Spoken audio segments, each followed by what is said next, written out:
Hello, Tim Gavel here with three members of the Australian women's Gridiron team heading across to Finland for the world titles later this month, and three Canberra players have been named in the Australian team, which is great news. Alongside me is Grace Murphy. And Grace, just tell us about what it means to you to play for Australia.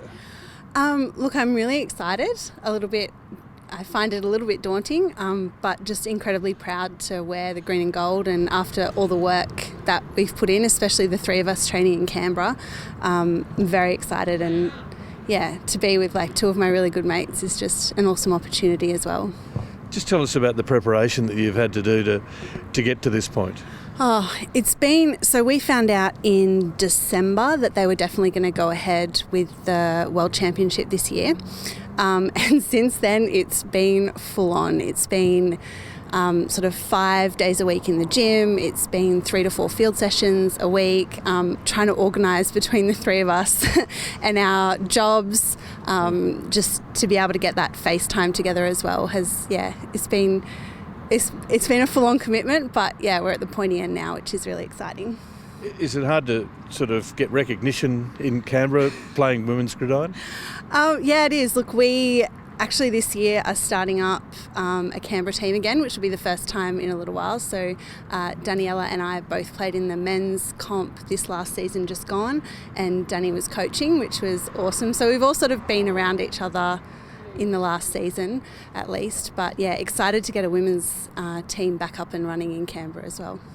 And with us is Danielle Stossick. And Danielle mentioned there you've been preparing, you've been playing in the men's comp.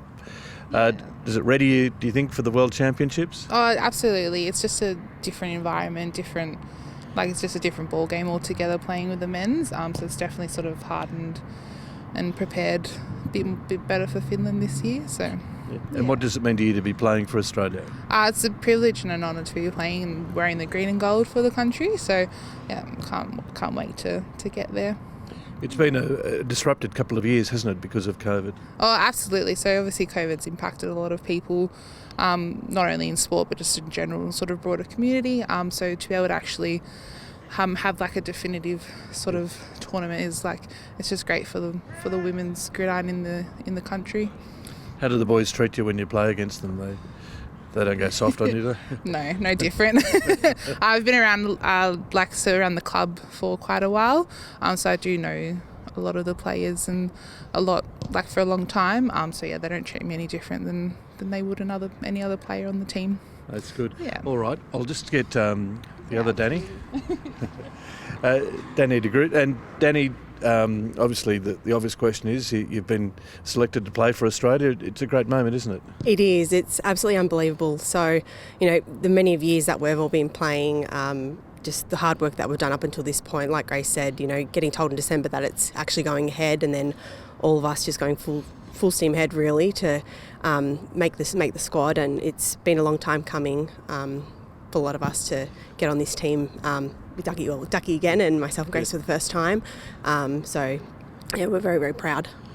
I mentioned to Grace a moment, what do people say when you tell them, I play women's gridiron?